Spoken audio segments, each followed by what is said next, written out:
पढिराख्नु भएको छ। त्यहाँबाट उहाँको चाहिँ नियात्रा लेखनीको किताबको पुस्तकाकारमा आएको चाहिँ त्यहाँबाट सुरुवात भएको हो। त्योभन्दा पहिले झन्डै 60 को दशकबाट उहाँले नियात्रा लेख्न थाल्नु भएको र त्यो नियात्रा अहिले 80 को दशकमा आउँदाखेरि पनि उहाँ त्यत्तिकै सक्रिय ढङ्गले उहाँले कलम चलाइराख्नु भएको छ र त्यो कलम पनि यति छिटो चलाउनु भएको छ कि प्रत्येक वर्ष उहाँले अब नियात्रा सङ्ग्रह निकाल्न थाल्नु भएको छ र खास गरी अब पनि तत्कालै हामी अर्को वर्ष अर्को डोल्पाको हामी नियात्रा पढ्न पाउँछौँ अथवा उहाँले उस्तै परे भुटानको विषयमा पनि नियात्रा सक्न लागिसक्नु भएको छ।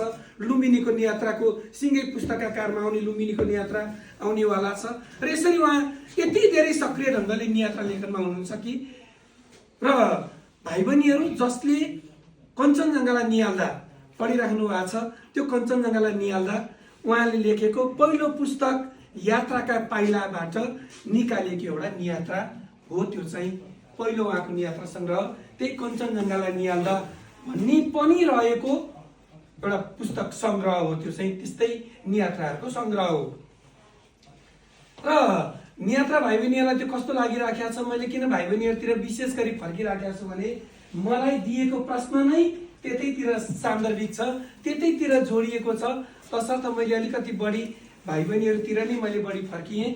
त्योभन्दा अझ राम्रा नियात्रा, त्योभन्दा अझ परिष्कृत नियात्रा उहाँले पैतालामा हिउँ आँखामा हिमाल भन्ने एउटा सङ्ग्रह चाहिँ उहाँले लेख्नुभयो भने त्योभन्दा पछाडि अर्को सङ्ग्रह निस्कियो बादल डाँडा भन्ने सङ्ग्रह निस्कियो होइन।